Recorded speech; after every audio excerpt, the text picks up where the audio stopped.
آپ کو اور دوسرے لوگوں کو میں میسیج یہ دینا چاہوں گا، مسلمانوں اگر انتظار کرتے رہو گے حالات سازگار ہو جائیں مر جاؤ گے اور کچھ نہیں ہونا ہے۔ میں تو مقتل میں بھی قسمت کا سکندر نکلا، قرۂ فال میرے نام کا اکثر نکلا، شہر والوں کی محبت کا قائل ہوں مگر میں نے جس ہاتھ کو چوما وہی خنجر نکلا۔ السلام علیکم ورحمۃ اللہ وبرکاتہ۔ پیارے ناظرین کرام، کیسے ہیں آپ؟ امید ہے آپ خیر و عافیت کے ساتھ ہوں گے۔ اللہ کریم سے دعا ہے اللہ کریم آپ لوگوں کو ہمیشہ خوش رکھے، سلامت رکھے، شاد و آباد رکھے۔ ناظرین کرام، آج ہے 27 اکتوبر 2024۔ ناظرین کرام، مفتی سلمان اظہری صاحب کو لے کر ایک انٹرویو بہت تیزی کے ساتھ وائرل ہو رہا ہے۔ ناظرین کرام، اس انٹرویو کو میں آپ لوگوں کو سنانے جا رہا ہوں۔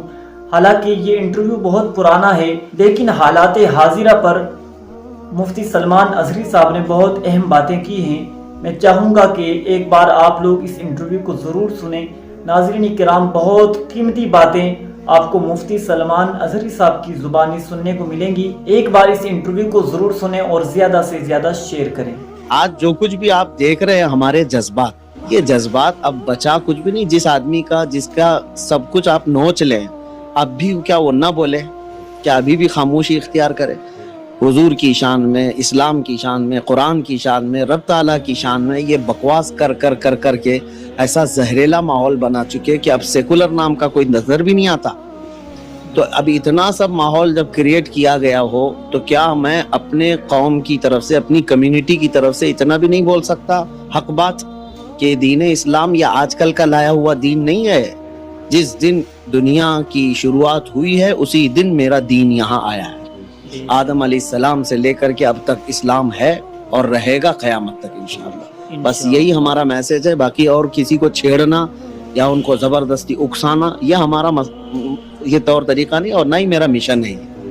اور میں تو یہی کہتا ہوں، آج بھی ہمارے لیے تو یہ بات ہے کہ ہم تو ٹوٹی پوٹی جماعت کے ہیں، 14% تمہاری تعداد کے حساب سے ہندوستان میں ہیں، لیکن پھر بھی اپنی قوم کو، تمہاری پوری قوم کو ڈرانے کے لیے ہمارا ہی نام استعمال کرنا پڑتا ہے۔ ہاں، کچھ بات تو ہے کہ مٹتی نہیں ہستی ہماری، صدیوں رہا ہے دشمن دور زماں ہمارا۔ ہاں، تو یہ ہمارے لیے کوئی مسئلہ نہیں ہے۔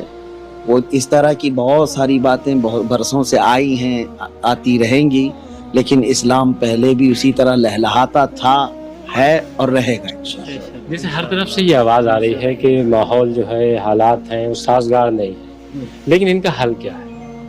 یہ جملہ جو ہے نا، آپ اپنے باپ سے، اپنے دادا سے بھی پوچھے ہوتے نا تو وہ بھی یہی کہتے ہیں، ان کے زمانے میں بھی حالات سازگار نہیں تھے۔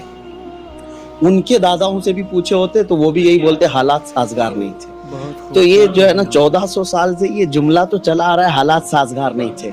آج آپ کہہ رہے ہیں حالات سازگار نہیں تھے۔ کربلا کے میدان میں کیا حالات سازگار تھے؟ حضور پاک صلی اللہ تعالیٰ علیہ وسلم جب بدر کے لیے نکلے تھے حالات سازگار تھے؟ احد کے میدان میں کیا حالات سازگار تھے؟ حالات کے سازگار ہونے کا یہ جو مسئلہ لوگوں کے دماغ میں ڈالا گیا ہے، مسلمانوں کو میں نکالنا چاہتا ہوں کہ نکالو۔ ستیزہ کار رہا ہے ازل سے تا امروز، شرار بو لہبی سے چراغ مصطفی۔ ہمیشہ یہ حق و باطل کی جنگ چلتی رہی ہے، اور ہم جو ہے اس مسلک کے ماننے والے ہیں کہ ہم کوانٹیٹی نہیں دیکھتے، کوالٹی دیکھتے ہیں۔ ہاں، حضور پاک صلی اللہ تعالیٰ علیہ وسلم کے سپاہی ایمان اور یقین کے ساتھ رہتے ہیں، وہ تعداد پہ، اسباب پہ اور یہ تمام ساز و سامان پہ بھروسہ کر کے نہیں جیتے۔ آج بھی جو آپ کہہ رہے ہیں حالات سازگار، یہ ہر زمانے میں حالات سازگار ہمارے لیے رہے ہی نہیں، کبھی نہیں رہے۔ حالات سازگار کبھی نہیں ہوں گے، اور اسی لیے آپ کو اور دوسرے لوگوں کو میں میسیج یہ دینا چاہوں گا، مسلمانوں اگر انتظار کرتے رہو گے حالات سازگار ہو جائیں مر جاؤ گے اور کچھ نہیں ہونا ہے۔ گاڑی چلانا سیکھنا ہے تو ٹریفک میں ہی چلانا ہوگا، سیکھ جاؤ گے، اور انہی حالات میں آپ کو چل کر کے بتانا ہے کہ ایمان کی طاقت کیا ہے۔ نہیں، جیسے کیا مطلب نہیں سمجھ پایا کہ کیا مسلمان کریں؟ میسج یہی دیا ہے آپ کو، حالات سازگار ہونے کا دعویٰ، یہ جو نعرہ ہے اس کو ذہن سے نکالو، اور یہ کبھی سازگار نہیں ہوں گے ہمارے لیے۔ انہی حالات کے درمیان ہم کو ہمارے ایمان کے ساتھ جمے رہنا ہے، ہمیں ہمارے اخلاق کو چھوڑنا نہیں ہے، ہمیں حضور پاک کی سنتوں سے دور ہونا نہیں ہے۔ آندھیاں آ جائیں، طوفان آ جائے تو کیا آپ اپنا گھر چھوڑ کے بھاگ جائیں گے؟ اسی طرح سے اگر آج حالات سازگار کے طور پر آپ سمجھ رہے ہیں تو آپ کو نہ دین سے ہٹنے کی ضرورت ہے، نہ حضور کے اخلاق سے ہٹنے کی ضرورت ہے۔ آج بھی حضور کے اخلاق پر قائم رہو, حالات آئیں گے اور بدل جائیں گے انشاءاللہ. لیکن پولیٹیکل اس کی بات ہو رہی ہے کہ جس طرح سے پولیٹیکل ایک ماحول بنا ہے اس کو لے کر تمام طرح سے سوال کھڑے کیے جا رہے ہیں اور ہر طرف سے یہ آواز آ رہی ہے کہ شاید یہ ماحول اب بدلے گا نہیں. آپ کو اگر میں بتاؤں, یہ پولیٹیکل ماحول اتنا بنایا گیا ہے, ایسا ہو گیا ہے, زہر ہو گیا ہے, ٹھیک ہے, آپ نے تاریخ پڑھی ہے, چنگیز خان سے زیادہ تو حالات خراب نہیں کیے گئے ہوں گے ابھی, ہلاکو سے زیادہ تو بربادیاں نہیں کی گئی ہوں گی ابھی. انہوں نے تو پورے ہماری کھوپڑیوں سے مینار بنا دیے تھے, ہمارے خون سے تو بغداد کو نہلا دیا تھا. تو یہ سب تو ظلم دیکھا ہے ہماری تاریخ نے. تو اب پولیٹیکل اعتبار سے اگر یہ اتنا سب کچھ بنا چکے ہیں تو میں آپ کو ایک بات بتاتا ہوں. 100 سال پہلے 1925 کی بات کر رہا ہوں میں آپ کو. حجت الاسلام علامہ حامد رضا خان رحمۃ اللہ علیہ کا خطبہ ہے, ایک خطبہ صدارت. آپ نے کسی ایک کانفرنس میں خطبہ دیا تھا, یہ اس کی باتیں آپ پڑھیں تو آپ کو ایسا لگے گا وہ اس زمانے کی بات کر رہے ہیں, ابھی 2023 کی بات کر رہے ہیں. اس وقت 1925 میں انہوں نے فرمایا کہ حالات ایسے ہو گئے ہیں کہ ان لوگوں نے سیاسی ماحول بنا دیا ہے, جگہ جگہ قتل کے منصوبے ہو رہے ہیں, مسلمانوں کا بہشکار کرنے کے پلان ہیں, منصوبے ہیں, جماعتیں ہیں. یہ ساری باتیں وہ پڑھنے کے بعد میں نے سوچا 1925 میں یہ حالات تھے تو 2023 میں بدلے کہاں ہیں؟ اور اگر 100 سال پہلے بھی ایسا ہی تھا تب بھی اسلام ایسے ہی تھا. جو سیاسی لڑائی ہے وہ مسلمانوں کو خود لڑنی پڑے گی اور اس دور سے ہٹ کر اپنے آپ کو سیف کر سکتے ہیں. اب دیکھیے, ایک سیاست کا ایک موضوع الگ ہے, مسلمانوں کو سیاسی شعور بیدار کر لینا چاہیے.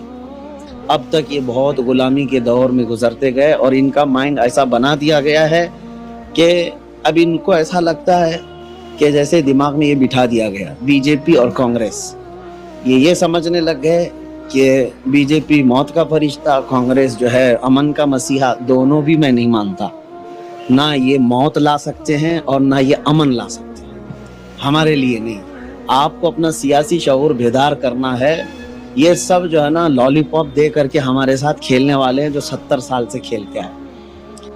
مسلمانوں کو نہ ہی یہ آگے بڑھنے دیا, نہ قیادت کرنے دیا, اور نہ ہی اپنی کمیونٹی کی طرف سے آئے ہوئے مسائل کو آپ آگے تک بات کرنے کی انہوں نے کبھی ہمت جٹائی. دوسرے سارے لوگوں کے ان کو راضی رکھنے کے لیے یہ سب کچھ کرنے کو تیار, لیکن مسلمانوں کے بارے میں ان کو پتا ہے یہ چھوٹی چھوٹی چیزوں پہ راضی ہو جائیں گے. ہاں, ان کے اوپر جو کچھ بھی بلا آئے گی ہم نہیں بولیں گے پارلیمنٹ میں, ان کو بعد میں ہم گھر پہ بلا کے دعوت کر کے منا لیں گے. یہ سیاست چلتی ہے. اس کے لیے مسلمانوں کو چاہیے کہ اپنا سیاسی شعور بدلیں اور اپنی سیاست کی لڑائی وہ خود لڑیں. لیکن کیسے ہو سکتا ہے؟ ایک طرف 80%, جیسے چناؤ میں بھی یہ نعرہ دیا گیا کہ 80 اور 20 کی لڑائی ہے. اچھا, تو کیسے یہ لڑی جائے گی کہ ایک طرف 80 اور ایک طرف 20؟ ایک ہاسٹل میں بہت سارے جو ہاسٹل میں رہنے والے تھے انہوں نے پروٹیسٹ کر دیا وارڈن کے خلاف. صبح روزانہ کھچڑی بنتی تھی اور کھچڑی پسند نہیں تھی, تو سارے لوگوں نے وارڈن سے شکایت کی کہ ہم کو کھچڑی نہیں چاہیے, دوسرا کچھ بناؤ ناشتے. سنیے, میں آپ کو ایک مثال دے رہا ہوں. تو وارڈن نے کہا کہ ٹھیک ہے, سارے اسٹوڈنٹ جتنے ہیں سب جمع ہو جاؤ, دیکھتے ہیں. اور کچھ اسٹوڈنٹ تھے وہ کہتے تھے نہیں ہم کو کھچڑی ہی چاہیے, ہم کو کھچڑی چاہیے. تو وارڈن نے جب یہ کہا کہ میں اب ووٹ کروں گا, جو سارے جتنے یہ اسٹوڈنٹس ہیں آئیں اپنا اپنا پکش رکھیں. تو اب اختیار جب دیا گیا نا تو سارے اسٹوڈنٹ جو ہے نا الگ الگ انداز میں اپنی اپنی اچھائیں رکھنے لگے. 13% نے ایک الگ ناشتے کا نام لیا, 15% نے ایک الگ ناشتے کا نام لیا, 12% نے ایک الگ. 80% لوگ کھچڑی کے خلاف تھے لیکن وہ سب اس میں گٹے. بعد میں وہ 20% جو کھچڑی والے تھے وہ متفق تھے. بعد کو جب رزلٹ نکلا تو وارڈن نے کہا 80% تو یہ خلاف ہیں لیکن ایک ناشتے پہ جمع نہیں ہے, تو ناشتہ وہی بنے گا جو یہ 20% چاہتے ہیں. آپ جس طرح صاف گوئی سے بولتے ہیں تو دوسروں کی نظر میں تو کھٹکتے ہیں, لیکن کبھی کبھی آپ اپنوں کا بھی نشانہ بن جاتے ہیں. تو کیا یہ سلسلہ چلتا رہے گا یا کچھ ایسا رد عمل یا آپ کی طرف سے کوئی ایسا لائے عمل طے ہوگا کہ نہیں اب ایسا نہیں کرنا؟ میں گفتگو ختم کرتا ہوں آپ کے سوالات پر.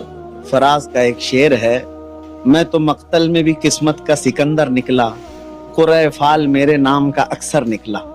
شہر والوں کی محبت کا قائل ہوں مگر میں نے جس ہاتھ کو چوما وہی خنجر نکلا. کہ فراز نے کہا تھا تو اس سے ہوتا کچھ نہیں ہے. ہاں لیکن اپنوں کی آپ بتا رہے ہیں نشانہ, تو ہو سکتا ہے وہ محبت میں یا کسی طرح میری اصلاح کے لیے کرتے ہوں. میں ان سے بیزار نہیں ہوں اور نہ ہی ان سے میرا کوئی مسئلہ ہے. ہاں, اور دوسروں کے نظروں میں اگر کھٹکتا ہے تو کھٹکتا رہنے دیں, کوئی مسئلہ نہیں ہے. اور یہی چیز دین کی خدمت کے لیے ہمارے لیے کافی ہے. اللہ تبارک و تعالی ہمیں اسی طرح سے بنائے رکھے کہ دشمنان رسول کے لیے ہم کبھی نرم نہ ہوں, اور اپنوں کے لیے اللہ تعالی ہمیشہ ہمیں نرم رکھے.